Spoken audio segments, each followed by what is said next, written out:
Hello. Ignore my knee. I'm sitting really comfortably right now.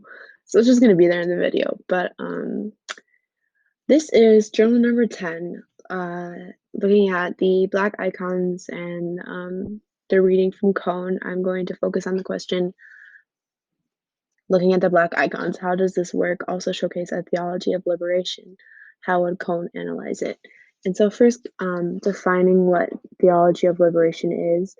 Um, like in this case with Christianity, it contextualizes Christianity in an attempt to help those overcome oppression. And looking even more specifically at like James Cone, who we know is a Black liberation theologist, um, like Black liberation theology focuses on the injustices committed against Black people in America, specifically like James Cone looks on from slavery to now. It's not, I mean, it's not just obviously not just slavery, but continuing on to today. Um, and so it seeks to liberate non-white people, and again, specifically in our case, Black Americans, um, from so seeks to liberate non-white people from multiple forms of political, social, economic, and religious subjugation. Um, and a quote from James Cone in The Spiritual and the Blues on page 96, he says, Christian hope and vision is a promise for the poor, the sick, and the weak. And that's kind of what Black theology is, or Black liberation theology is. Um, and so kind of relating it to the website that showed all the Black icons. If Icons of the Bible Were Black by James C. Lewis.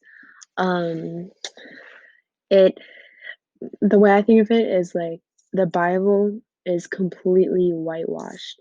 Like there's no way Jesus looks like how we described earlier in the semester, the Solomon image. Jesus does not, he just does not look like that. Not um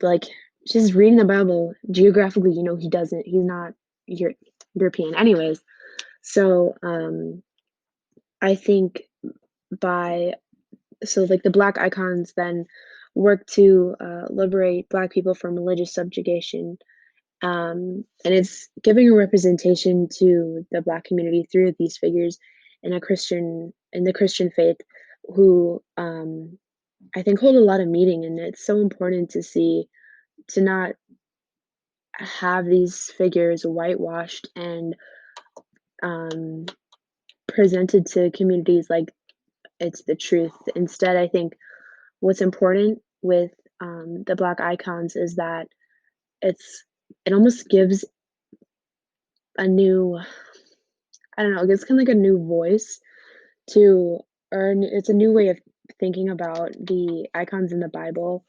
or people characters, I don't know, in the Bible, um, and just turning away from the idea that the Bible is this very white European book, and the stories told in it, and the faith, like it's like pushing away from the idea that the faith is white, like the is for white people and such. And so yeah, I really enjoyed looking at these at the images that were created by the photographer. And yeah, I think James Cone would agree with me. It's like very well made images and there's such a strong meaning behind it. Like I said, like it's um it's liberating, it's a type of liberation from religious subjugation, and it's giving representation uh to black people overcoming this idea that Christianity has to be white, or that Jesus was white, or whatever. So